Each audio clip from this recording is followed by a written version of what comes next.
Il dit qu'on n'a plus assez de place pour en... Ah ouais, c'est bon.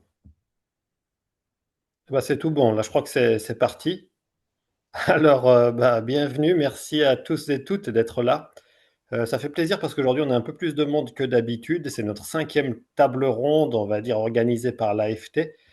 L'idée est toujours un peu la même, hein, c'est-à-dire de ne pas faire trop long, d'essayer de les faire plus souvent et de discuter de thématiques en lien avec le transhumanisme. Alors, cette fois-ci, c'est sur les psychédéliques et éventuellement les états modifiés de conscience, et toutes les techniques qui seraient, alors c'est la question, hein, j'imagine, paramédicales, à côté du médical, à côté aussi de peut-être de l'éducation au sens très large. Je ne sais pas comment on pourra spécifier peut-être l'usage de ces techniques ou de ces produits dans le but d'améliorer, d'améliorer notre condition. Voilà, ça sera un peu ça la question. Alors, il y a évidemment des aspects comme ça de distinction un peu conceptuels qui peuvent avoir un intérêt éventuellement sur la manière dont le transhumanisme se saisit de ces questions. Aussi des aspects historiques, hein. Rémi souvent nous fait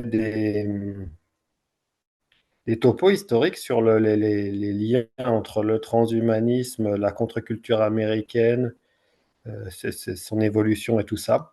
Donc je ne sais pas trop comment faire, là, vu qu'on a du monde, ça sera bien quand même de faire, je pense, à un moment donné, des tours de table, des tours de parole, en fait, pour peut-être que chacun puisse exprimer peut-être ses expériences ou ses interrogations là-dessus. Voilà, moi je propose de ne pas faire plus long sur l'introduction. Je ne sais pas qui veut commencer, peut-être Marc ou Rémi, pour peut-être situer cette question des psychédéliques ou plus largement des états modifiés de conscience par rapport à l'amélioration ou, je sais pas, au plaisir, au ludique et au médical et tout ça. Je- Je rappelle, je vais donner la parole à Rémi. Rémi, tiens-toi prêt. Parce qu'évidemment, je rappelle d'abord que Rémi a quand même écrit tout un bouquin sur la question il y a quelques années, même ça commence à remonter un petit peu. Donc, je le cite, le bouquin s'appelle Frontières grises. Et donc, il faisait un grand panorama de quantité de possibilités qui existaient, qui étaient offertes, qui avaient été expérimentées. Rappelle-moi, Rémi, c'est 2011, 2012, peut-être quelque chose comme ça, Frontières grises, ou je me trompe, je suis plus certain, ou 2015, 2016, 2014. 2014. Fini Donc, en 2013 et sorti en 2014. Et je dirais déjà obsolète en 2014. Mais enfin bon, ça. mais je pense que c'est une assez bonne base tout de même.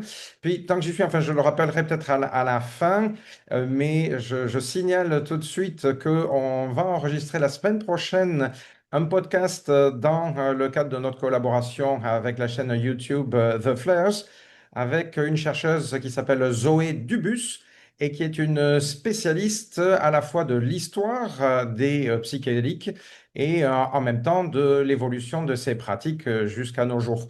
Donc, je pense qu'on pourra tous trouver des compléments intéressants dans cet enregistrement qui, après, bon, sera prêt. Il faudra attendre peut-être quelques semaines, 2 semaines, 3 semaines, mais vous pourrez le guetter, voilà, en complément de ceci. Mais Rémi, est-ce que tu veux, peut-être assez rapidement, hein, nous rappeler quand même les grandes bases et en allant, alors peut-être on va peut-être pas trop s'appesantir sur l'historique, hein, puisqu'on par exemple on va la voir avec Zoé Dubus, mais peut-être aller davantage vers la situation actuelle. Qu'est-ce que tu en penses? Écoute, je vais essayer rapidement. D'abord, bon, je pense que quand on parle des. Bon, en ce moment, on est dans la phase de renaissance psychédélique, donc on parle beaucoup de psychédéliques. Naturellement, il faut mettre ça dans un contexte général de, comme tu l'as dit, de techniques multiples. Donc maintenant, ce qui est intéressant, c'est qu'est-ce que ces états de modifiés de conscience qui s'obtiennent par les psychédéliques, par d'autres méthodes, que ce soit effectivement la méditation, des techniques rituelles, des aides plus ou moins électroniques comme les bits binauraux, etc. Enfin, il y avait tout un ensemble de techniques. Qu'est-ce que ça signifie? Et moi, j'aimerais parler déjà dès le début de cette notion. euh, à quoi ça sert? Pourquoi est-ce qu'on le ferait en dehors du plaisir pur, etc. Je ne vais pas du tout rentrer, Fred, dans les aspects médicaux, comme tu dis, hein, c'est-à-dire apparemment, effectivement, les psychédéliques ont sous certaines conditions un effet thérapeutique sur des vétérans, etc., sur des gens qui ont eu comment on appelle ça, des syndromes traumatiques. Hein.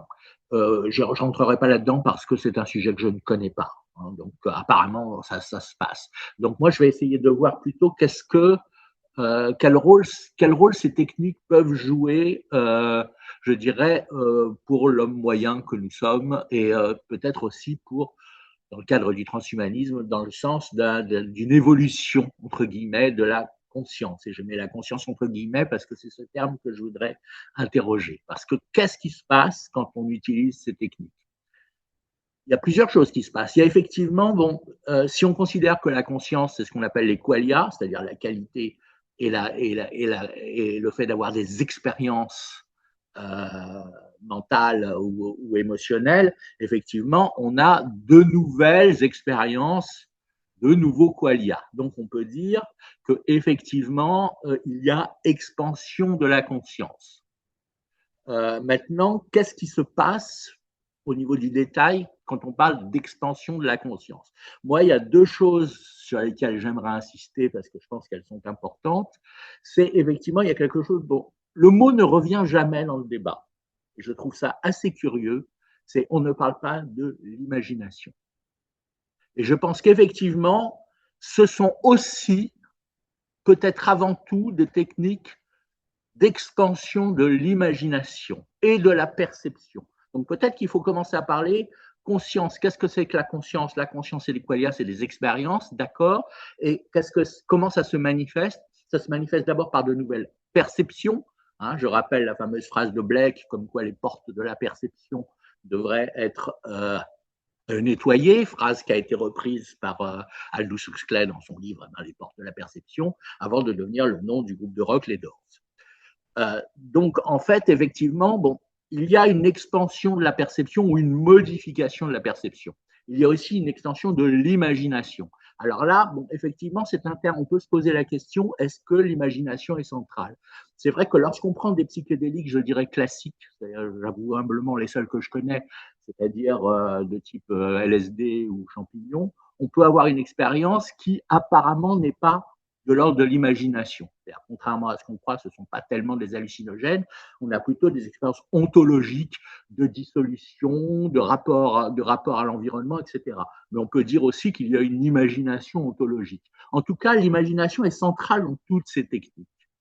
Et je pense qu'effectivement, le fait, et ça nous ramène au problème de la mythologie et de la religion. Je mélange un peu mythologie et religion, peut-être de façon peut-être provocatrice, mais effectivement, toutes ces techniques, surtout quand elles ont été utilisées dans un contexte traditionnel, ont reposé sur des cosmologies, sur des systèmes rituels, sur des systèmes mythiques dans lesquels la personne qui vivait ces expériences naviguait.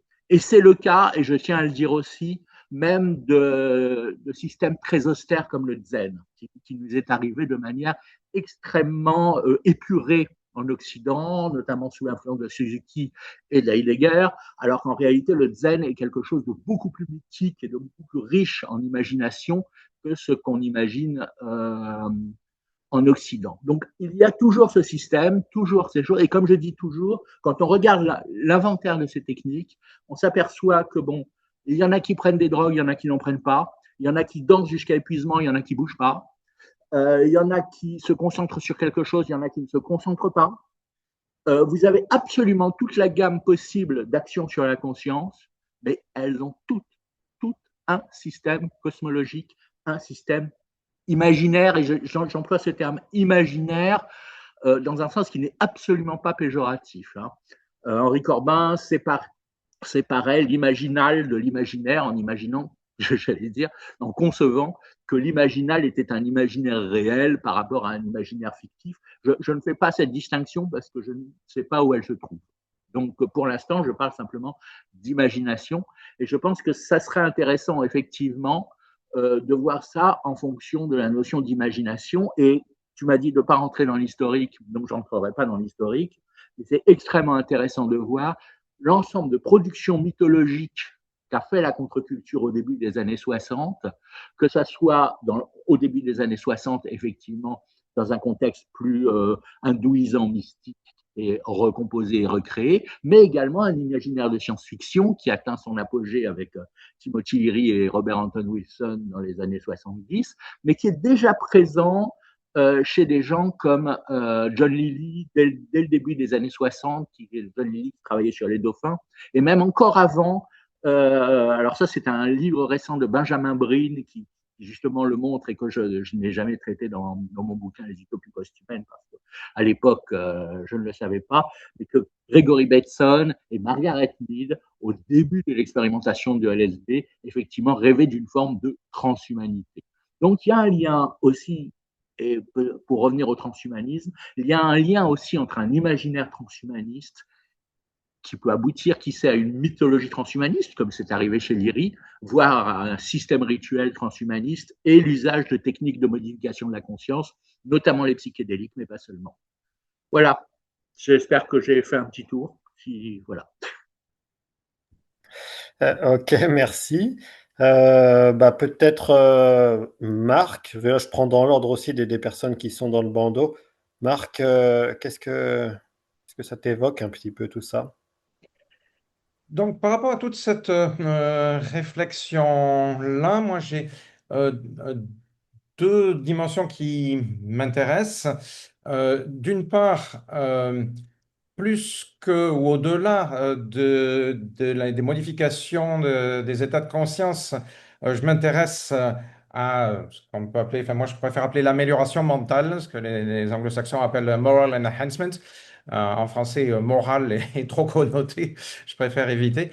Mais on sait très très peu de choses de la manière, j'ai l'impression, dont les psychédéliques peuvent ou pourraient être utilisés pour travailler de l'amélioration mentale, sauf à se dire, et moi c'est un petit peu quand même ma démarche, que amélioration, ça sous-entend une démarche complètement subjective, et donc chacun peut y trouver ce qu'il y veut, en quelque sorte.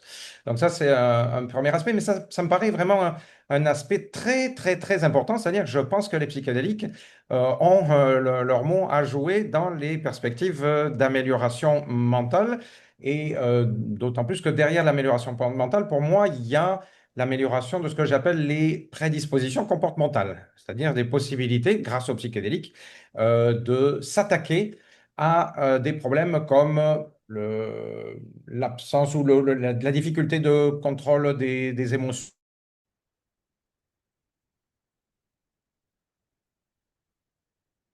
Ah, ça a sauté là, j'ai l'impression, sa connexion. Euh, Est-ce qu'on attend un petit peu, voir s'il revient?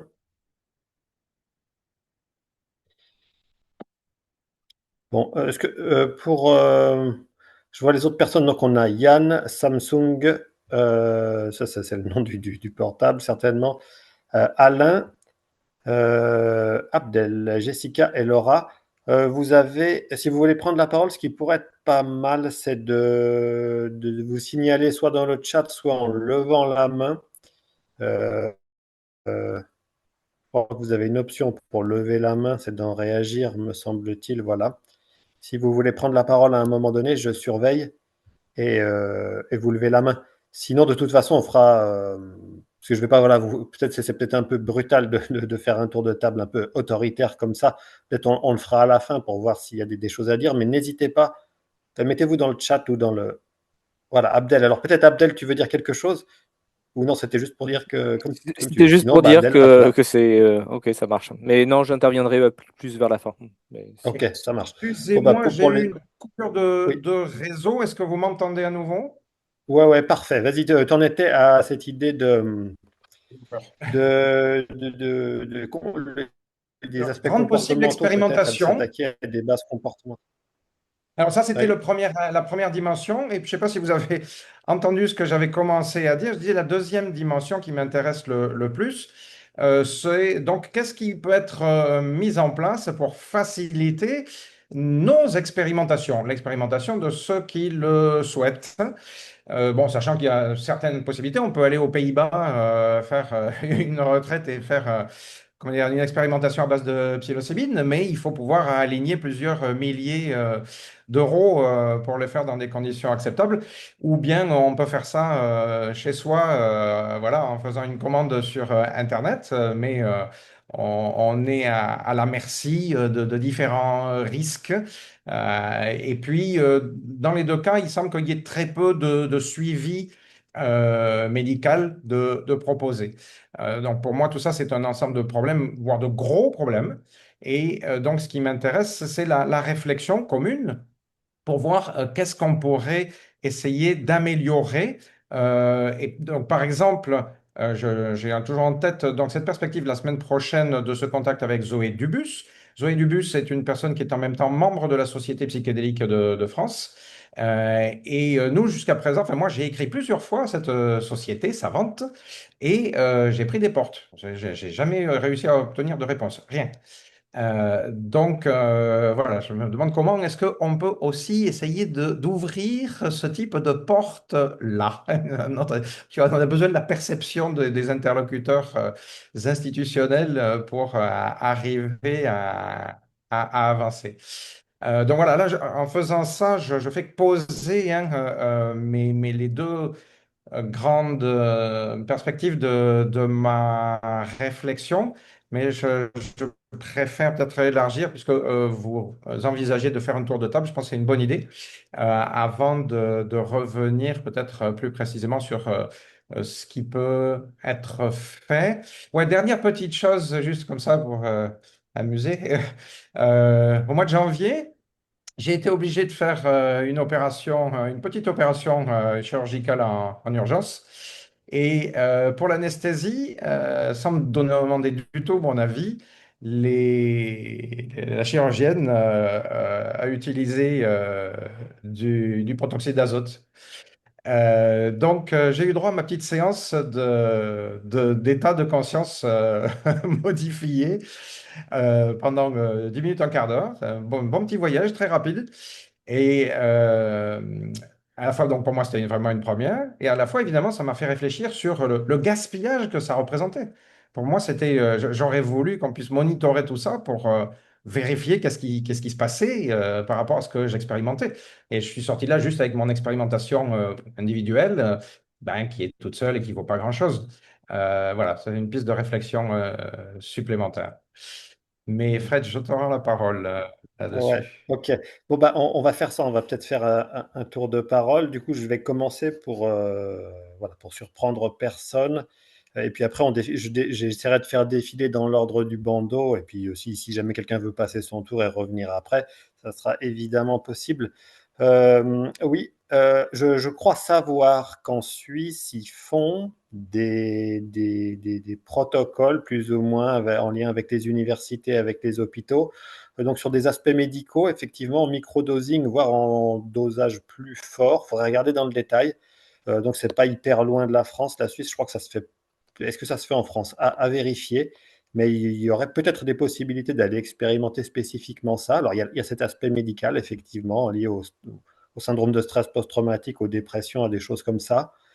Il y a peut-être, mais ça, j'ai pas vu précisément des recherches plutôt en psychologie, où là, peut-être que ça irait plus loin qu'un aspect médical de restauration de la santé ou de traitement d'un trouble en particulier. Et puis, effectivement, ben, et là, en tant qu'association, pour nous, c'est difficile de promouvoir ça, même d'en faire la pub, en parler, c'est déjà problématique. Mais c'est vrai que bon, c'est difficile de conseiller ça. J'ai fait un compte-rendu sur le site de l'association française transhumaniste de mon expérience aux champignons.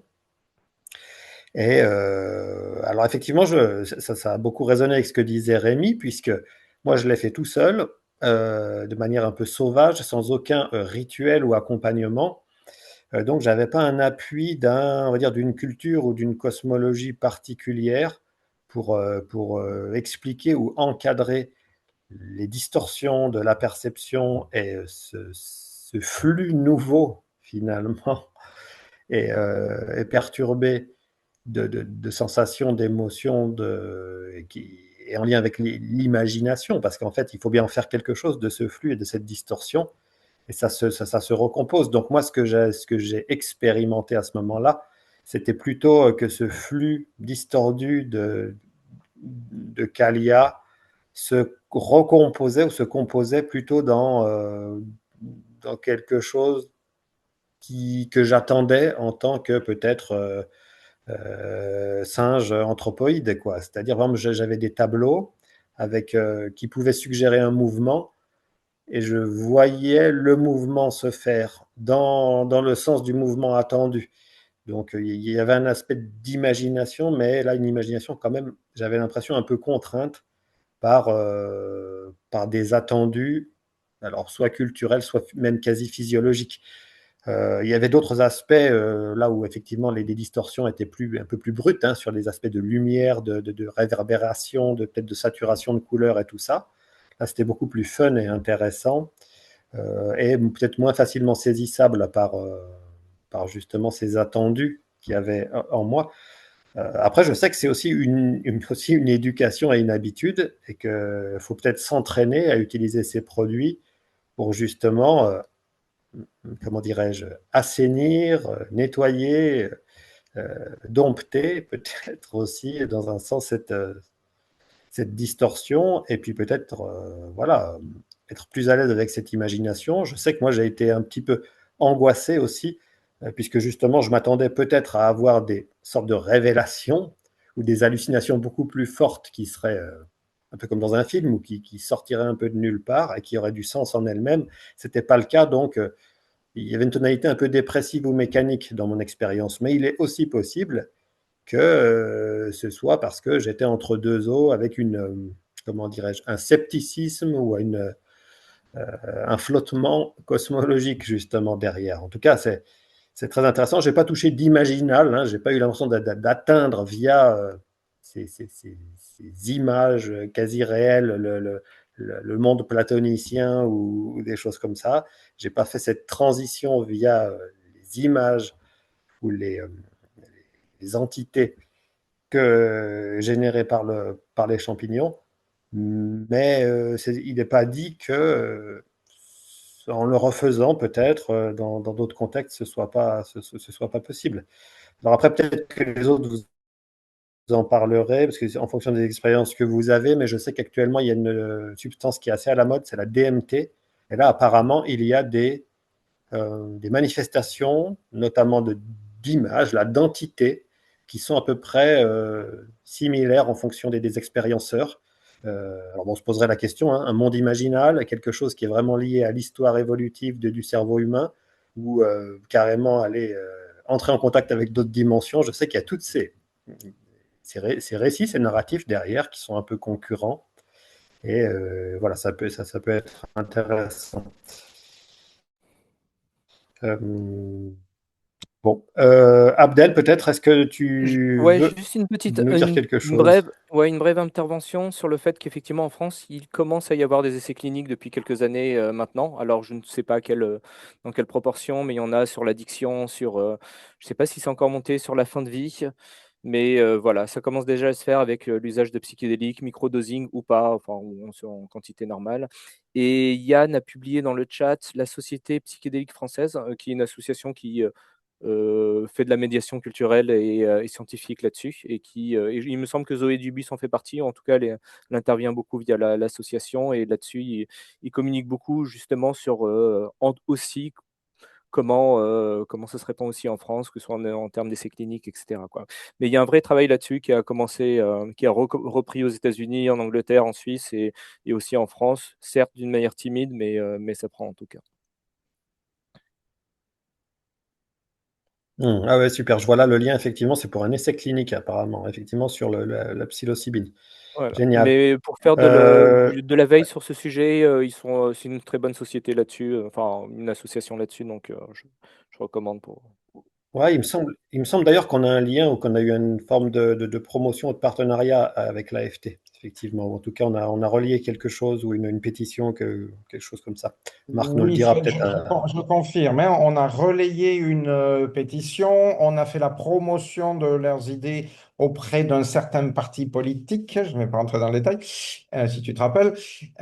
Mais je pointe quand même une chose, par exemple, enfin, ce qui est confirmé hein, avec l'exemple qui nous est donné par Yann, là, c'est que l'essai clinique en question, il ne concerne que la dépression résistante. Si vous lisez le papier, vous voyez qu'il faut d'une part avoir un médecin qui a attesté d'une dépression, mais qu'en plus de ça, cette dépression ait été résistante à trois ou quatre traitements pharmacologiques.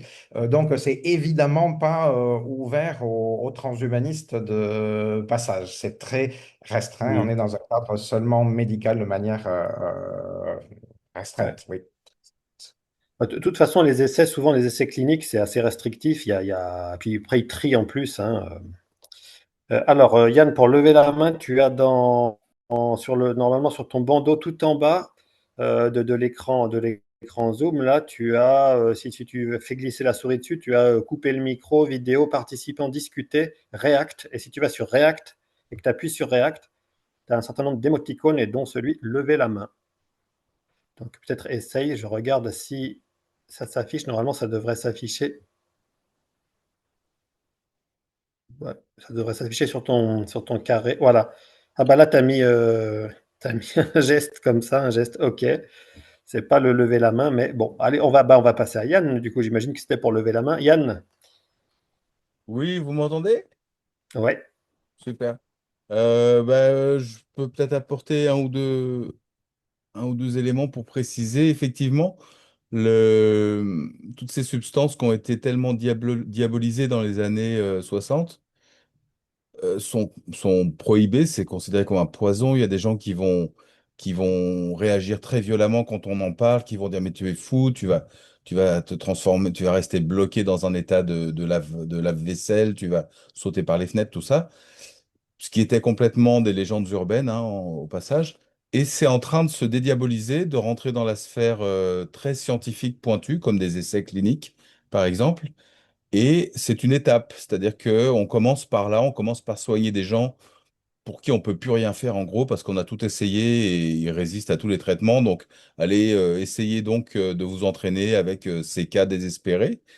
Et c'est une très bonne, enfin c'est une grande étape de franchise, c'est-à-dire qu'on peut légalement, en France maintenant, faire des essais cliniques dans ces conditions.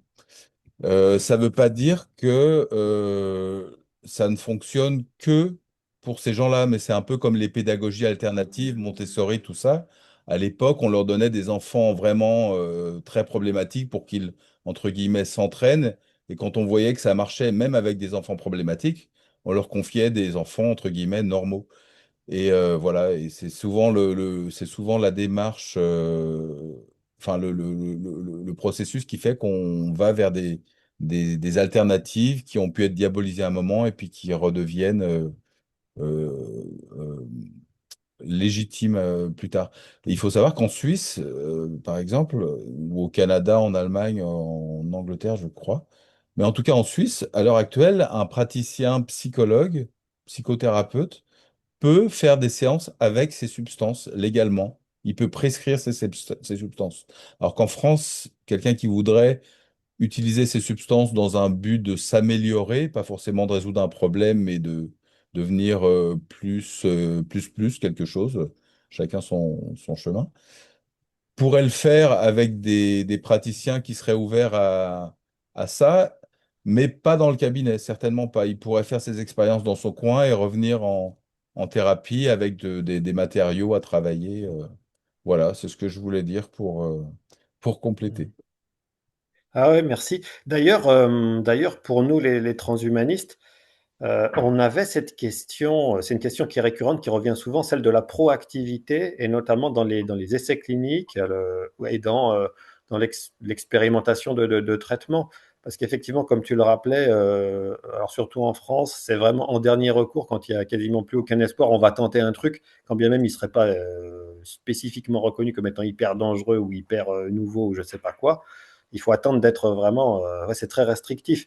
Alors qu'on pourrait imaginer qu'on laisse la liberté aux gens en connaissance de cause, de prendre un risque. Nous, on l'avait fait à l'époque du Covid.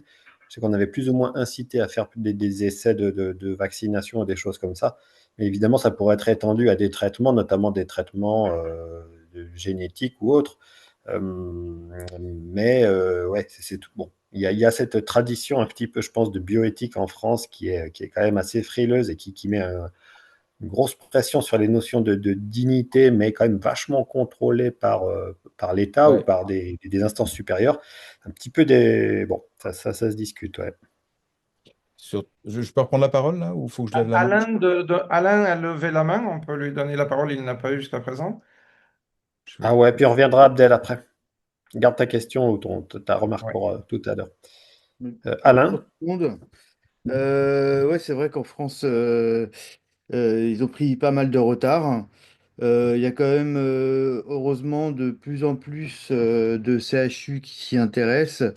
Je crois que le dernier, c'est Nîmes qui ouvre une étude sur dépression et enfin addiction avec une comorbidité de dépression. Pour aller vite, c'est un peu plus précis, mais ceux qui sont intéressés iront voir. Il y a l'université de Nice qui a ouvert c'est pas un essai clinique, c'est comment dire. Alors, il s'intéresse au récit des psychonautes avec de vrais scientifiques derrière qui ont monté toute une étude. Donc c'est visiblement il y a de plus en plus de choses qui se passent en France et c'est plutôt sympa parce qu'il y a pas mal de retard. Euh, je sais pas si je peux en parler maintenant, mais dans mon expérience perso, j'ai testé des doses un peu plus élevées, mais en ce moment, ce que je teste surtout, c'est le microdosing. Je sais pas, je pourrais peut-être y revenir plus tard sur ce que ça m'apporte sur les avancées que j'ai notées qui sont vraiment Non, intéressantes. peut-être vas-y, hein, ça peut être bien, ça peut être le moment, là, vas-y, dis-nous. Ok, bah, moi ce que j'ai noté, alors il y a un pic les jours où j'en prends, mais c'est un peu continu. Ça ressemble pas mal à, puisqu'en ce moment par exemple je médite plus trop, et donc du coup je peux comparer les zones des zones de 2 mois où je fais que méditer ou que prendre du microdosing. Ça, on va dire que ça oscille un peu plus, mais c'est assez similaire. C'est-à-dire qu'il y a une réduction de l'anxiété, une stimulation de la curiosité, de l'imagination, de la motivation. En tout cas, c'est propre à moi-même, hein. Il faudrait voir sur les autres. Ma concentration aussi, si je suis pas trop crevé. Et donc, je dirais que là, je suis en train de me dire que voilà, si j'ajoute les deux ensemble et une hygiène de vie, donc marche, sport, respiration, yoga, tout ce que vous voulez, faire attention à ce que je mange, éviter le sucre le matin, des choses comme ça, etc. Ça lisse, on va dire, au lieu d'avoir ces pics les jours où je prends le microdosing où là je vais être super performant, je le vois au boulot, je vais chercher des choses que mes collègues abandonnent beaucoup plus rapidement que moi. Enfin, dès qu'il y a un problème, je vais pas lâcher l'affaire. Alors que la veille, je m'en fichais un peu, quoi. Donc je vois vraiment une différence. Et donc là, je suis en train vraiment de me dire, bon, bah, il faut vraiment que je travaille sur les deux plans, donc hygiène de vie, méditation, etc. Plus le micro-dosing. Et je pense que ça peut être encore plus lissé, encore plus intéressant sur la durée, quoi. Hmm. Réduction d'alcool Ah ouais, aussi. ok. Et réduction de l'alcool. En tout cas, Ah ouais, ça, c'est positif. j'ai pas stoppé, mais ça m'a aidé à réduire, en tout cas. Ouais, ouais, ouais. Ouais, ouais, c'est bien parce que souvent il y a cette différence qui est, alors je sais pas ce qu'elle vaut, mais entre les psychotropes type alcool machin et puis les psychédéliques et effectivement c'est pas la même classe de médicaments apparemment. Moi je sais que en les prenant j'ai bien vu, j'ai bien senti en fait que c'est beaucoup plus cool et facile de boire de l'alcool et on se sent beaucoup mieux facilement et ça serait beaucoup plus addictif. En tout cas pour moi j'ai expérimenté ça. Ouais Rémi tu as relevé la main. Et Jessica a levé la main, a demandé la parole également. Tout à l'heure. Ah, bon, bah, Ah je ok. laisse Jessica. Bonjour. Allez. Oui, voilà, je peux prendre la parole du coup? Ouais, ouais, vas-y. Et puis Ok, après, Rémi. merci. Ça marche. Oui, je voulais ajouter aussi mon expérience par rapport au microdosing. Alors, il faut savoir que j'avais déjà fait des expériences psychédéliques auparavant, plusieurs, et que là, cette année, je me suis intéressée au microdosing. Alors, moi, je suis artiste, et du coup, il y a beaucoup de transformations en ce moment avec l'IA, etc. Et j'avais vraiment besoin, j'avais beaucoup d'anxiété liée à ça.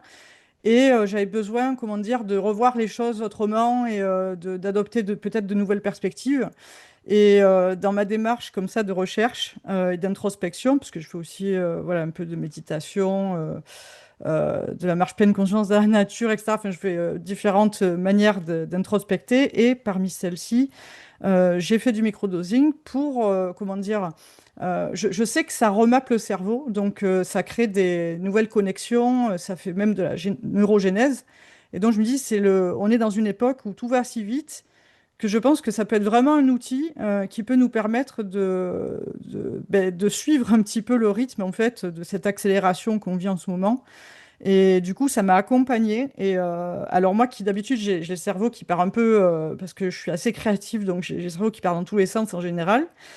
Et là, ça n'a pas nui, évidemment, ça n'a pas nui du tout à ma créativité, mais au contraire, en fait, ça l'a un peu presque canalisé. C'est-à-dire que ça m'a permis d'avoir, ok, une sorte de réduction de l'anxiété qui m'a permis de voir plus clairement et de tracer un chemin clair, en fait, sur la direction que je voulais prendre. Et ça m'a accompagné dans ma prise de décision sur une nouvelle trajectoire que je voulais adopter. Et c'est ça que j'adore, notamment avec les psychédéliques, c'est que ça permet, en fait, si on a des biais cognitifs, etc., ça nous permet d'enlever ça et d'avoir une forme de vision neutre, finalement, enfin, beaucoup plus neutre que ce qu'on a, que d'habitude, on est avec tous nos filtres. Et c'est comme si on enlevait nos filtres et qu'on voyait les choses telles qu'elles sont et sans juger rien. Et qu'à partir de là, on peut adopter des nouvelles perspectives. Et moi, ce que j'aime beaucoup, c'est prendre des notes. Parce que j'avais fait ça du coup à la maison principalement. Et je prenais des notes pendant mes réflexions, pendant le microdosing. Et comme ça me permet vraiment de garder une trace qui soit, qui me permette d'avancer, quoi. Voilà.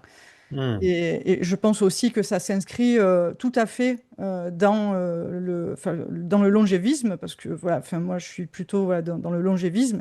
Et il y a même eu des études cliniques qui ont prouvé que, par exemple, une dame atteinte d'Alzheimer, hein, de démence, à qui on avait donné des champignons hallucinogènes, eh bien, elle a repris la parole pendant même quelques heures, mais ça a complètement réorganisé, enfin reconnecté des neurones qui étaient depuis longtemps déconnectés dans son mapping cérébral. Et en fait, c'est incroyable. En fait, voilà, je suis Brian Johnson pour les tests cliniques que même lui, il est en train de faire.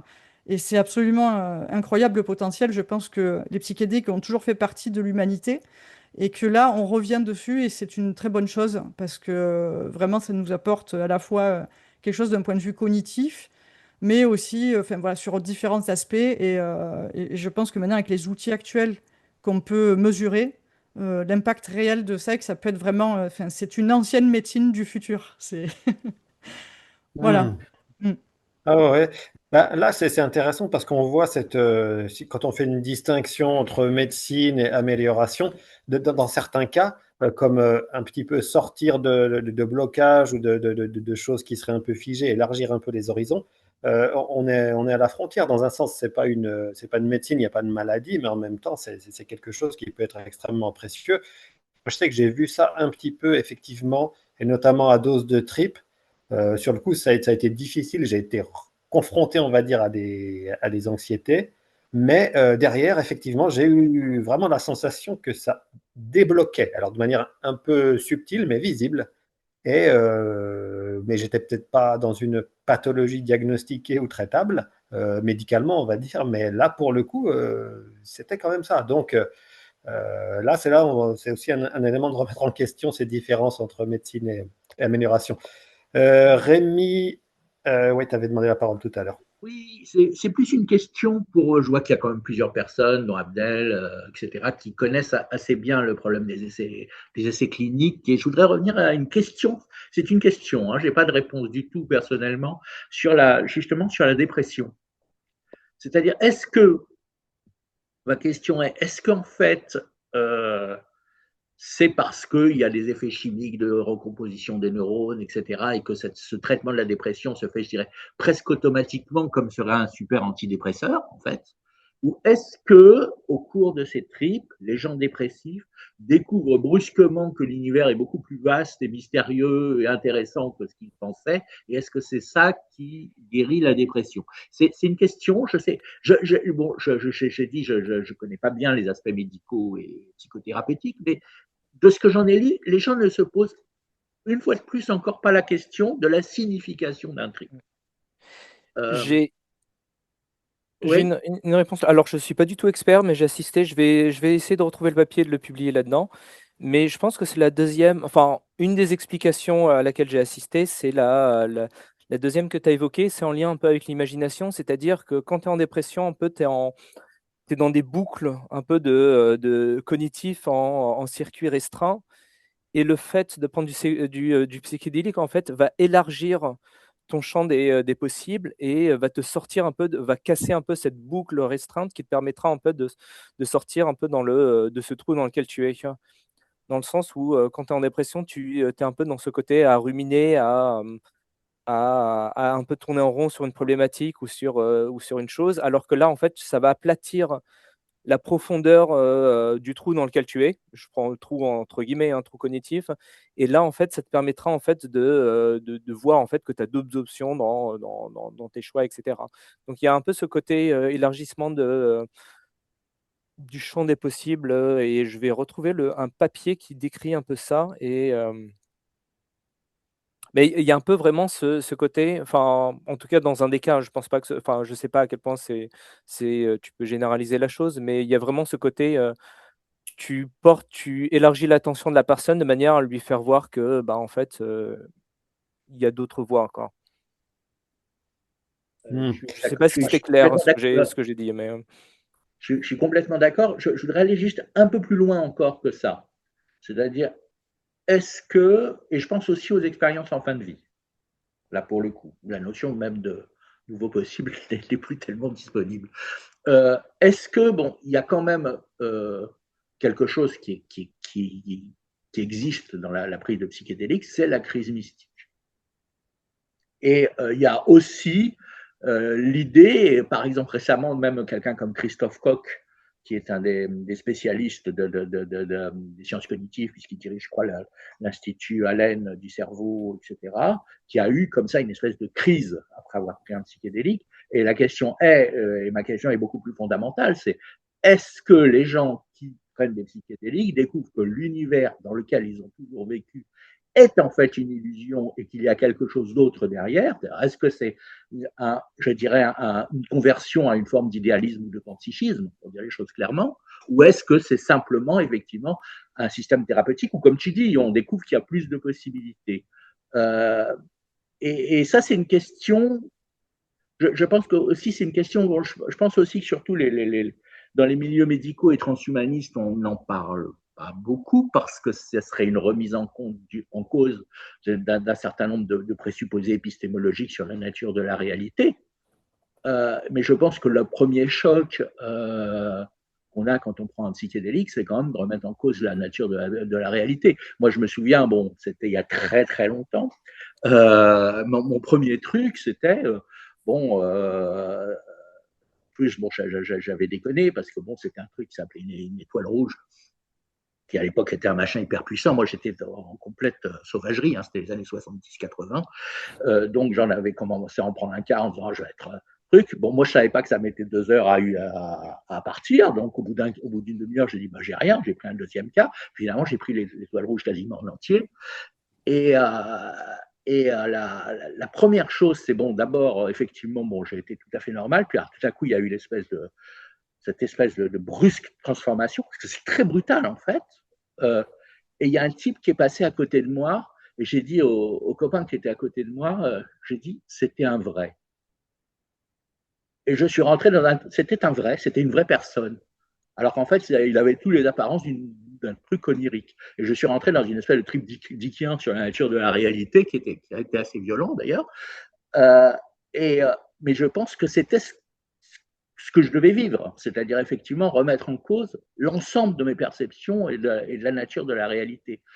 Et, euh, et je trouve que c'est intéressant pour les personnes dépressives ou les personnes en fin de vie. C'est-à-dire, si la personne en fin de vie découvre que finalement, bah, la mort, c'est rien parce que effectivement, c'est pas. J'ai pas eu cette expérience. Hein. C'est-à-dire que j'ai eu effectivement une remise en cause de la nature de la réalité, mais je n'ai pas eu de révélation de ce qu'était la réalité. Hein, j'ai eu plutôt quelque chose de négatif, c'est-à-dire ce que je vois, ce que je crois n'est pas la réalité. Par contre, je n'ai pas eu l'accès suivant qui est je découvre la réalité. Ça, j'ai pas eu. Mais je pense que c'est intéressant effectivement de revenir aux notions d'épistémologie et de nature de la connaissance par rapport à ces états. Et se reposer la question maintenant, effectivement, en redescendant vers la dépression, voire le microdosing, est-ce que finalement ce ne sont pas des effets secondaires d'une remise en cause de la nature de la réalité? Hmm. On Ouais, tout avait à fait. Alain et Yann hein, qui ont demandé la parole successivement. Alors, Yann, et puis tu disais Marc, D'abord Alain et ensuite Yann. d'abord Alain. Ok, Alain. Oui, oui, pardon. Je pense déjà par rapport à ce que vient de dire Rémi qu'il faut différencier, comment dire, l'application sur la fin de vie et tout ce qui est addiction, troubles d'une façon générale, anxiété, dépression, etc. Pour, je pense, j'aimerais votre avis là-dessus sur ceux qui ont un peu étudié le truc. Mais je pense que c'est pas la même, c'est pas la même chose qui se passe dans l'aventure psychédélique. Euh, ajouter quelque chose à ce qu'a dit Abdel, oui, Abdel, pardon. euh, le truc que j'ai compris, et je l'ai même expérimenté moi-même personnellement, c'est que on va retourner à la source du problème, que ça soit addiction, trauma, ce que vous voulez.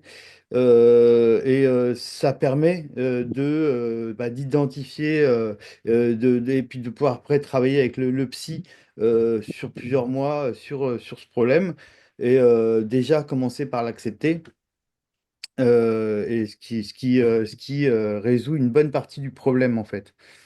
Ce qui fait redescendre, ce qui fait pas mal redescendre la tension. Donc que ça soit l'addiction ou n'importe quel trouble qui est lié justement à ce problème. Mhm. Hmm. Moi, je vois ce que tu veux dire. Donc, tu serais plus dans une hypothèse qui serait pas nécessairement idéaliste. Ok, Yann.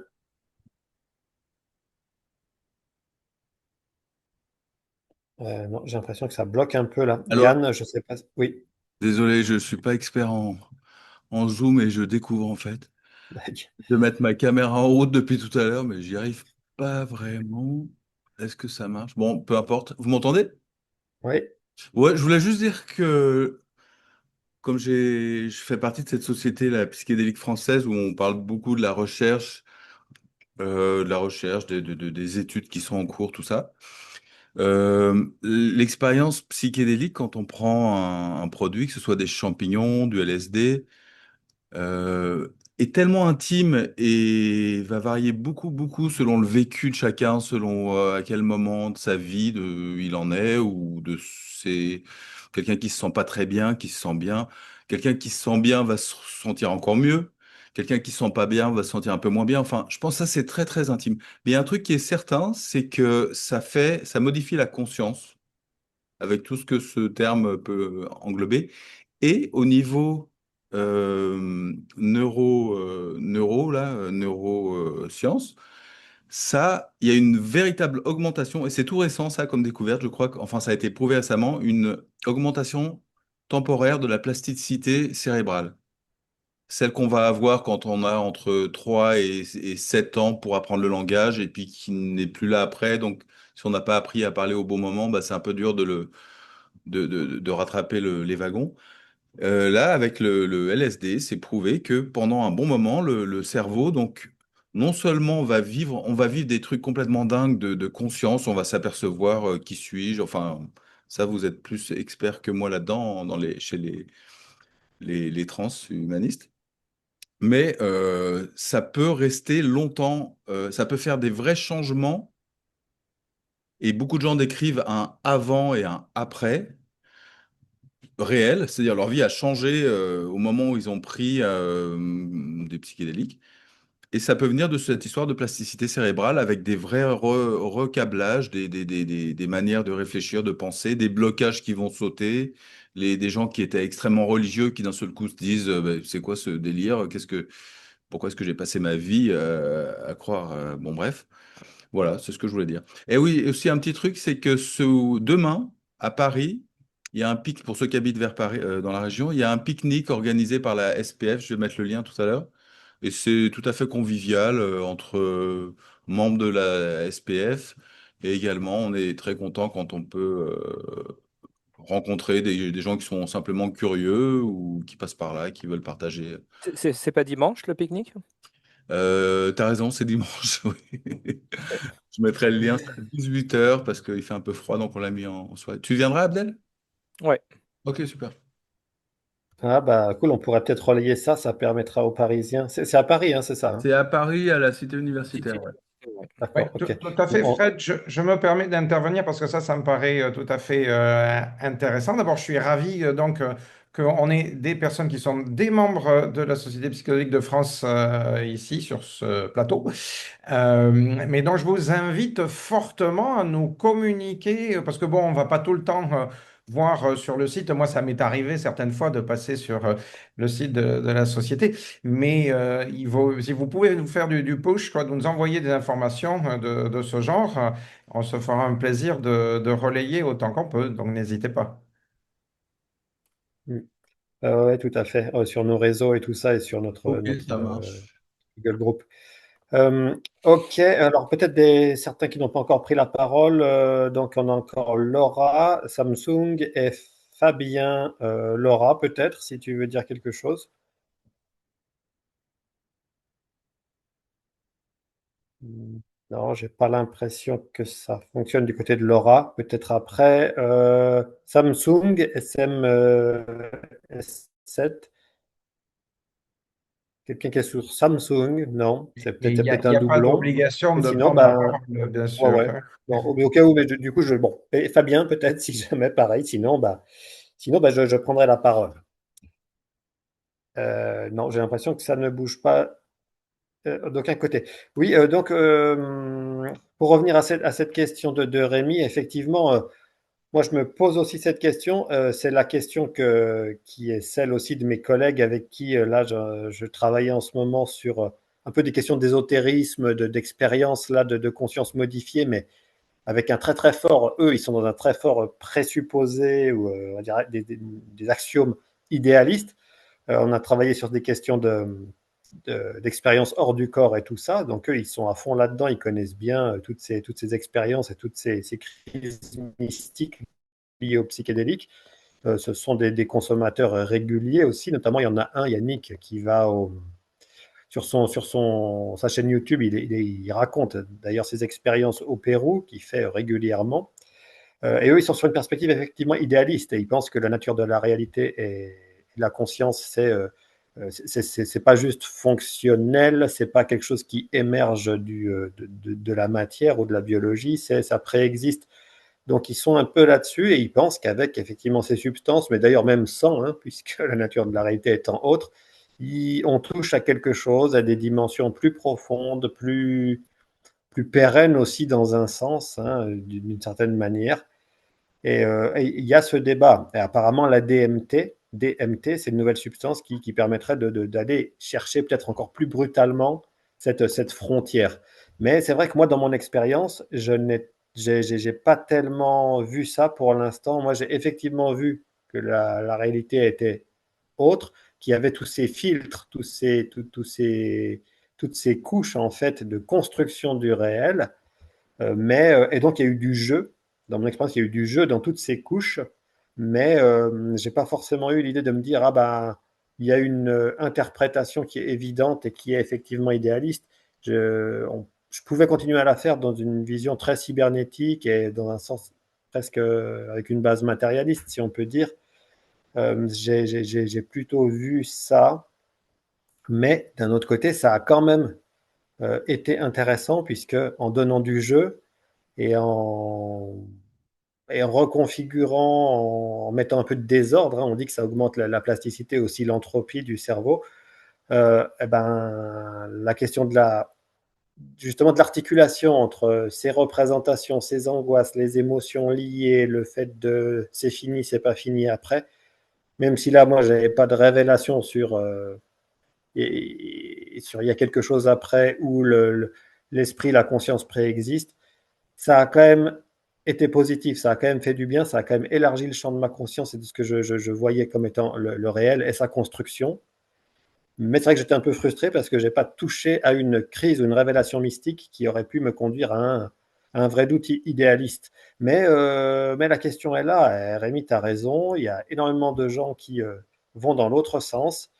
Et peut-être que, à force ou en prenant régulièrement, on peut voir aussi ça différemment. Mais ça sera toujours difficile de se demander ce qui est, si c'est pas aussi une forme de construction ou d'imagination non imaginale, si on peut dire, ou non, qui n'irait pas toucher à une nature de l'être qui garantirait un esprit préexistant. Je ne suis pas clair, mais enfin voilà, en tout cas, oui, la question me semble vachement pertinente. Ouais.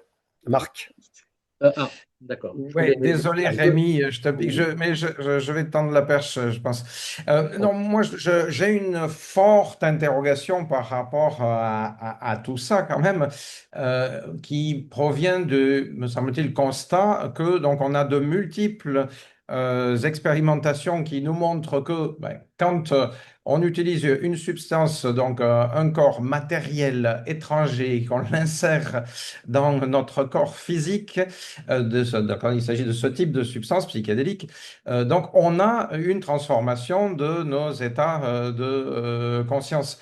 Est-ce que, à l'inverse, on aurait quelque chose qui soit un peu solidement attesté et qui montrerait qu'il y a un monde idéal qui influe à l'inverse, qui fait le chemin inverse, qui transforme notre biologie? Jusqu'à présent, je n'ai jamais lu, je n'ai jamais constaté quoi que ce soit de cet ordre-là. Et donc, il me semble que cette hypothèse, elle est complètement métaphysique. Euh, alors, moi, je ne balaye pas les hypothèses métaphysiques, mais je pense qu'il faut les appeler comme elles sont. Chacun est libre de croire ce qu'il veut, mais si on veut réfléchir en commun de manière un petit peu sérieuse, il faut quand même pouvoir s'appuyer, discuter de la même chose. Alors, je n'ai pas, je sais, Fred, que tu es engagé avec Calreco et compagnie, donc dans toute une démarche de réflexion à ce sujet. Pour l'instant, ce que j'en ai vu ressortir, par exemple, continue à ne pas me convaincre du tout. Donc, je suis curieux de continuer à avoir leurs arguments. Et Rémi, c'est là où je te tends la perche, puisque toi aussi tu te posais la question. Je serais curieux de voir comment, à travers l'expérience des psychédéliques, on peut émettre une hypothèse sérieuse sur la non-matérialité du réel. Voilà. Alors, je vais te répondre d'abord à ta première question, c'est est-ce qu'il existe un monde, entre guillemets, non matériel qui est capable d'agir sur le monde physique, hein? Ben, je vais te répondre. Tu vois, là, je viens de lever ma main. J'ai pris la décision de lever ma main. Aucune philosophie matérialiste n'est capable d'expliquer ce geste. C'est-à-dire qu'elle va te montrer qu'effectivement, ton cerveau, que tes neurones, etc., sont en corrélation avec le fait de lever la main. Mais le fait simplement de lever la main, ou simplement, je dirais encore plus, puisque c'est le grand sujet, d'avoir des qualia, n'est pas aujourd'hui explicable en des termes de philosophie matérialiste. Je ne dis pas en termes de science, parce que moi je suis très pro-science, etc.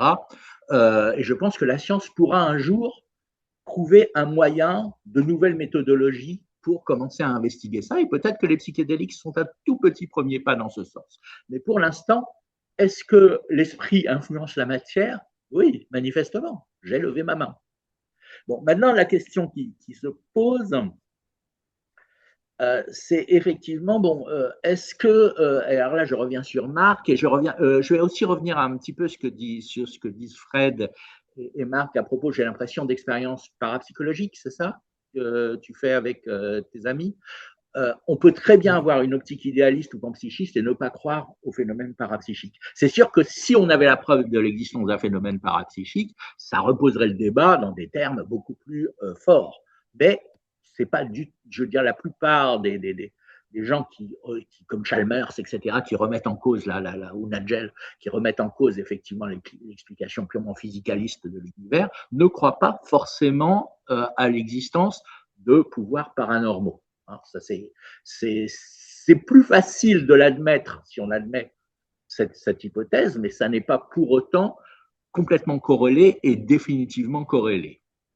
Et on peut avoir, comme c'était le cas en Union soviétique dans les années 70, des expérimentateurs en parapsychologie qui ont une vision totalement matérialiste et qui cherchent simplement des effets quantiques, voire simplement électromagnétiques pour expliquer certains phénomènes parapsychiques. Donc c'est quand même décorrélé. Euh, et la question que posait Fred, sur laquelle je voulais réagir au début, c'est, je pense qu'il y a deux niveaux quand on est au niveau je dirais, entre la conscience et la croyance, je dirais presque organique qu'on a sur la nature de la réalité et la croyance intellectuelle qu'on a sur la dite nature de la réalité. Des gens comme Timothy Leary ou Robert Anton Wilson n'ont jamais abandonné une perspective matérialiste. Ils l'ont toujours été, mais leur attitude était différente. Et ce que je pense, c'est que la question n'est pas de savoir si on est consciemment, et je parle surtout le cas des personnes en fin de vie, si on est consciemment converti à une autre idéologie, parce qu'il s'agit d'idéologie, du matérialisme vers l'idéalisme ou l'inverse, la question est de savoir comment ton corps réagit. Et je pense qu'il y a une différence entre ce que les gens pensent, ou même argumentent, et ce qu'ils ressentent. Si quelqu'un qui a pris un psychédélique se met brusquement à se ressentir dans un univers idéaliste, même s'il reste complètement matérialiste, il va changer son attitude. Et l'inverse, c'est également vrai. Le nombre de gens qui proclament être des religieux profonds et des mystiques profonds et qui ont en réalité vis-à-vis de la vie une attitude matérialiste, bah, c'est la majorité, hein, je pense, pour dire les choses claires. Ouais, Marc, j'ai personne qui lève la main. Marc, tu veux rebondir là-dessus? Non, honnêtement, j'étais empêtré dans les problèmes techniques de personnes qui ont essayé d'entrer et d'autres en avaient une demande de partage d'un document. Donc, je dois avouer que D'accord. j'ai été obligé de lâcher un petit peu la conversation. Désolé. Ok, non, bah alors oui, peut-être une chose, il y a quelque chose d'intéressant de dire, ouais, effectivement, du non matériel qui va avoir un effet, et donc avec cette difficile d'expliquer le fait de simplement lever la main. C'est vrai qu'on peut accorder ça tout en étant dans une perspective effectivement qui reste, alors matérialiste, je sais pas, mais au moins cybernétique. Gregory Bateson, dans La peur des anges, justement, il va critiquer des fois toute la question de la magie et de la parapsychologie et tout ça, mais tout en essayant de ménager une capacité de comprendre un petit peu ce lien ou ce rapport entre ce qu'il appelle créatura et pleroma. Donc, voilà, il y a cette possibilité-là, tout en restant dans une perspective qui peut-être qui plairait mieux à Marc. Mais il y a aussi quelque chose qui m'a frappé là ces dernières années. Dans le dernier bouquin de Kurzweil, La singularité est plus proche. Quasiment, il défend une perspective que lui il va appeler proto-panpsychique, justement, proto-panpsychiste. Et effectivement, en reconnaissant cette difficulté de fond et le fait qu'à un moment donné, on va taper, on va buter sur l'idéologie, tu disais Rémi, ou sur de la métaphysique. Et effectivement, Kurzweil se met à dire que peut-être une perspective panpsychique ou lui il va dire proto-panpsychique est une manière d'expliquer les choses qui paraît intéressante et fertile, quoi. Alors, Encore, Rémi, ouais, okay. mais il n'y a personne qui lève la Non, main. Rémi, tu peux y aller, hein. juste une petite note historique, c'est vrai que Bateson avait cette attitude et tout. Maintenant, il faut voir comment Bateson a terminé sa vie, parce que c'est intéressant. Il l'a terminé à Esalen, c'est-à-dire vraiment le temple de tout ce qui est, je dirais pas New Age, parce que c'est quand même assez intello, mais disons en tout cas de la culture psychédélico mystique des États-Unis à l'époque. Et quand il a appris qu'il avait son cancer du poumon, il a quand même fait des exercices de visualisation pour essayer de rendre son poumon plus sain. Donc, Ouais. effectivement, le problème de Bateson, c'est qu'il est toujours. Je pense que le gros problème de Bateson, c'est qu'il avait bien repéré que dans le New Age, il y a une confusion de la pensée fréquente et qu'il ne supportait pas la confusion de la pensée. Ça, sur ce point, mais je pense aussi qu'il était très ambigu, effectivement, vis-à-vis, d'ailleurs, La Peur des anges, qui est complètement inachevée, hélas, alors ça aurait peut-être été son chef-d'œuvre, montre un peu ça, c'est-à-dire, effectivement, il est très ambigu vis-à-vis du phénomène religieux, qu'il considère comme central, en même temps. Ouais. Donc, Non, c'est ça, ça le rend très intéressant pour le coup, hein, et cette ambiguïté, elle est très intéressante. Même des bouts de contradiction, moi, dans un des derniers textes de La Peur des anges, j'ai noté qu'il y avait, à un moment, il dit quelque chose d'assez bizarre, et il dit que après avoir essayé de délimiter les frontières, de faire tout ce travail d'assainissement épistémologique, il va sortir un machin du type ah, mais moi, je veux croire que peut-être la science finira par tout expliquer. Donc, il revient sur un truc assez brutal alors qu'il l'avait disqualifié avant. Et à d'autres moments, il est effectivement très ambigu sur le phénomène religieux, sur la possibilité d'avoir un effet de l'esprit sur la santé, par exemple. Mais il le garde dans cette question de communication. Donc, ça pourrait être le cas seulement si on est informé qu'il y a, par exemple, une pensée ou une prière pour soi, mais si on ne le sait pas, ça pourrait pas marcher, ça pourrait pas marcher sur des animaux, mais peut-être, mais etc., etc. Donc, pour le coup, c'est vrai que c'est super intéressant, quoi. Marc, Oui, alors d'une part, j'espère avoir ouvert la possibilité de partager un document. Vous pouvez vérifier ce que vous voyez quelque part, un bouton partager qui a pu apparaître. Normalement, dans les réglages que j'ai mis, ça a l'air d'être bon de mon côté, mais je ne sais pas si vous le trouvez. C'est où? Alors, moi, c'est vraiment au milieu de la barre de boutons que j'ai tout en bas de mon écran. Et donc, dans les paramètres de partage, j'ai ouvert cette possibilité à tous les participants. Et Ouais, je non, mais là, c'est pour partager l'écran. Je pense ouais, pas que ce c'est soit oui, un l'écran, document. ça. Oui, C'est tout pour à fait. partager Partager l'écran. l'écran parce qu'il était demandé la possibilité de partager un PDF. Je ne pense pas qu'on puisse ouvrir un document, mais par contre, si la personne ouvre son PDF sur son écran et qu'on partage l'écran, alors tout le monde verra le PDF. C'est ça qui devient possible. Voilà. Mais je ferme cette parenthèse-là pour maintenant revenir en arrière sur le fond de la discussion. Est-ce que disait Rémi tout à l'heure à propos de l'esprit influence la matière? Moi, je veux bien, mais je continue à penser que ça dépend qu'est-ce qu'on appelle esprit. Or, je reviens en fait à ma même réflexion. Je ne vois pas d'autre proposition autre que métaphysique pour dire que l'esprit n'est pas de la matière. Quand je décide de lever la main, qu'est-ce qui fait que j'ai décidé de lever la main? Est-ce que c'est quelque chose de complètement éthéré? Qu'est-ce qui me prouve ou me convainc? Quels sont les arguments encore une fois, qu'on peut partager, qu'on peut mettre sur, je sais pas, sur une table dans un labo pour dire qu'est-ce que c'est cette chose qui est là derrière. Or, je pense que les neurosciences apportent depuis longtemps et de plus en plus des arguments solides pour dire il est davantage probable que voilà, ça provienne de tel phénomène d'émergence. Euh, donc, on a d'un côté comment dire, un ensemble d'éléments sur lesquels on peut discuter et se référer, et de l'autre côté, tel que je perçois les choses de moi, des discours qui ne reposent sur rien de tangible. Voilà, c'est ça mon souci dans cette discussion. Je sais pas, qu'est-ce que tu en penses, Rémi? Je ne veux pas monopoliser si quelqu'un Non, d'autre. non, je te renvoie vers toi parce que c'est toi qui as émis, enfin, c'est l'hypothèse. Moi, ce que je te dirais, c'est, bon, d'abord, je suis d'accord avec toi en disant que là, bon, j'ai beaucoup travaillé justement sur ces hypothèses un peu idéalistes, panpsychistes, etc. Et la conclusion à laquelle je suis arrivé, elle est assez simple, c'est que effectivement, tu as raison, ce sont des propositions métaphysiques. Oui. Mais ce que je pense aussi, c'est que la position purement physicaliste est également une position métaphysique. Et ce qu'il faut voir, c'est qu'effectivement, aujourd'hui, les panpsychistes et idéalistes d'aujourd'hui sont souvent des neuroscientifiques, hein, comme Donald Hoffman, par exemple, des spécialistes de l'informatique comme Federico Fagin, qui a inventé le premier microprocesseur, hein, pour Intel. Ce sont des gens, Christophe Koch, dont j'ai parlé tout à l'heure. Donc, en fait, la question est-ce que notre vision, entre guillemets, physicaliste, purement physicaliste, est une position qui est plus avancée et plus sûre qu'une autre position métaphysique. Et on découvre que c'est sur beaucoup de points une habitude de penser. Donc moi, je ne tranche pas, je ne dis pas que je suis panpsychiste ou idéaliste, hein. Je n'en sais fichtre rien.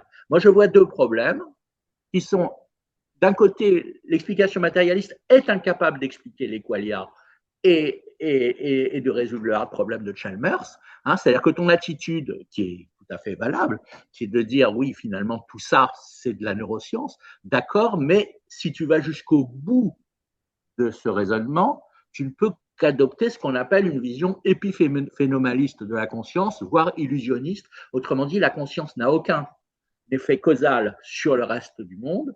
Elle n'est effectivement elle-même que comment dire, qu'un reflet, si tu veux, de réflexe physiologique, et finalement la conscience ne joue pas. C'est l'opinion effectivement de gens comme Paul Churchland ou Patricia Churchland, qui d'ailleurs, c'est intéressant, ont été, je crois, une grande influence sur Max More. Donc, la question est, et je pense que les psychédéliques et d'autres techniques, moi je reviens toujours sur d'autres techniques parce que je pense qu'il y a des techniques qui sont plus pérennes que les psychédéliques, qui sont une vraie baffe dans la figure, mais qui souvent ne proposent pas un changement plus profond. Bon, ça c'est, mais ils sont très utiles pour la baffe, je dirais. Donc la question est, et ça rejoint aussi à ta question, c'est est-ce que ces états peuvent dire quelque chose sur la réalité? Moi, mon opinion, c'est non, ils ne peuvent pas te dire quelque chose sur la réalité. Mais en tout cas, ce qu'ils peuvent te dire, c'est que ce que tu vois comme étant la réalité n'est qu'une modalité par rapport à d'autres. Fred, je ne veux pas monopoliser la parole non plus, donc vraiment, s'il y a d'autres personnes ou si tu veux faire reprendre le tour de table, tu me dis. Sinon, j'essaie de faire un très court, une courte réponse à Rémi. Ouais, ouais, bah vas-y, puis après on essaiera de refaire un petit tour de table. Ça marche. OK. Peut-être sur Donc, cette en très court, d'une question part, d'ailleurs. Rémi, je suis en train de terminer un bouquin qui va faire 250 ou 300 pages et qui, entre autres, répond, mais notamment le gros morceau, c'est à propos de ces questions-là. Donc, je ne vais pas le développer maintenant. Mais pour le résumer en hyper court, j'y propose à un moment donné de distinguer quand même entre métaphysique et spéculation en disant en quelque sorte que une hypothèse métaphysique est une hypothèse qui tend à ne pouvoir que rester inexpérimentable, c'est-à-dire infalsifiable, comme dirait Popper, alors qu'une spéculation est une hypothèse qui tend à devoir un jour ou l'autre pouvoir être expérimentée. Et pour moi, c'est une différence vraiment très nette. Alors, je suis d'accord que aujourd'hui, en science, il y a quantité d'expériences, pardon, d'hypothèses qui ne peuvent pas être ou ne peuvent pas encore être expérimentées. Ça n'en fait pas, à mon avis, de la métaphysique pour autant, ou en tout cas pas au sens que je viens de le proposer. Je n'ai pas le temps de rentrer dans les détails. Euh, pour revenir au sujet d'aujourd'hui, cela dit, il me semble qu'on parle d'une substance, donc on parle de quelque chose d'éminemment matériel, et qu'ensuite l'utilisation de cette substance puisse nous poser des questions, c'est super. Mais je pense que justement, comment dire, c'est intéressant cette démarche qui part d'une substance. Donc, moi, je suis attaché évidemment à cette démarche-là. Voilà. Ok, peut-être un tour de table sur peut-être sur cette question-là. D'ailleurs, est-ce que Est-ce que vous avez une position, on va dire, métaphysique ou épistémologique particulière? Est-ce que les psychédéliques ont modifié ça? Je ne sais pas, ou autre chose, hein. Alors là, j'ai la liste. Jessica, est-ce que tu veux dire quelque chose? Oui, oui, je veux bien essayer.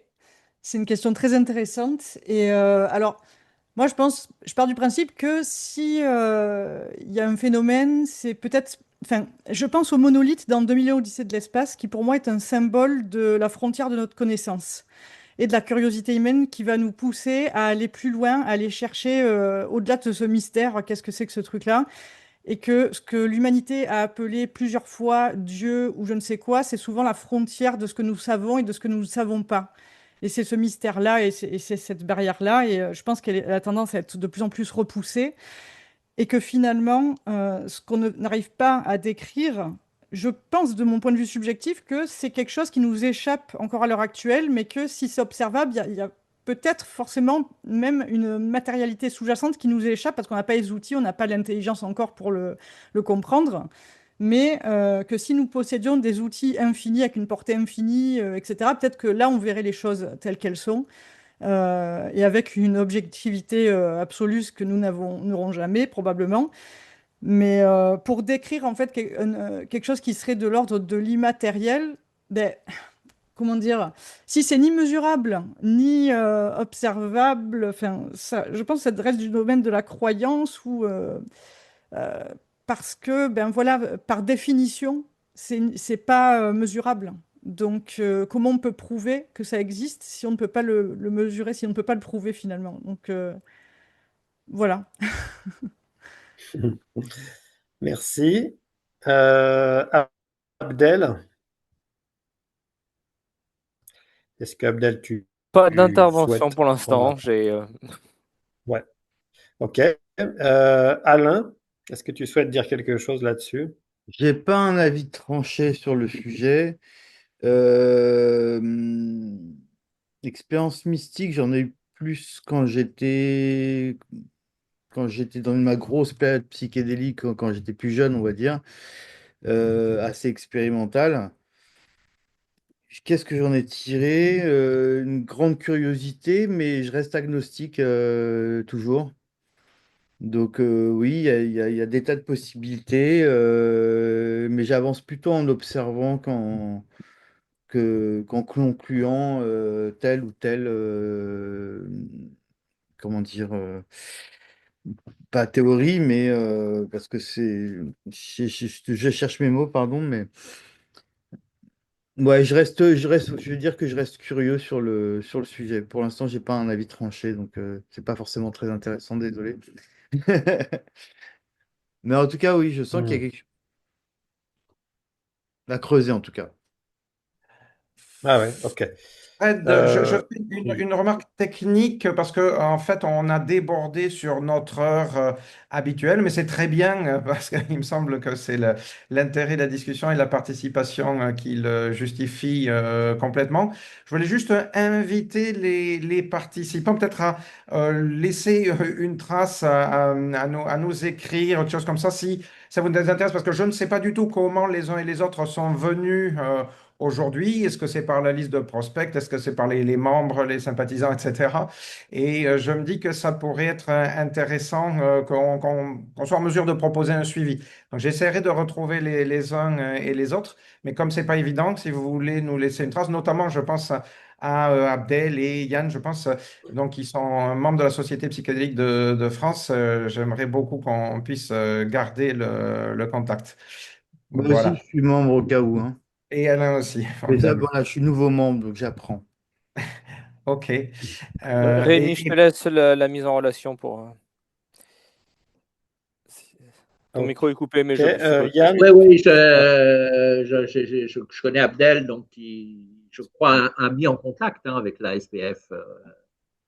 Hein. je l'ai publié dans le. Je sais pas Voilà, après à quel point ça a voilà, eu d'impact, mais effectivement, j'ai voilà. publié dans le. Donc, voilà, donc, Ouais, Et on c'est va Rémi qui récupérer le m'a. chat aussi. Ouais. voilà. Top. Super. Yann, est-ce que tu veux dire quelque chose? Oui, je voulais accompagner le document que j'ai partagé. Je pense que le lien est passé, par contre. Le document, j'ai pas réussi à le mettre, même en essayant. Donc j'ai partagé un lien. Là, j'ai été déconnecté, je me suis reconnecté, donc je ne le vois plus.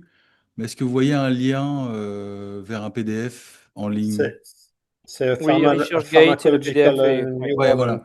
Donc Ouais. je précise que c'est un document en anglais qui est un peu dur à lire parce que c'est vraiment scientifique, mais pour le coup, il y a que toutes les informations sont scientifiques avec des protocoles enfin, et tout ce qui est là-dedans est vrai.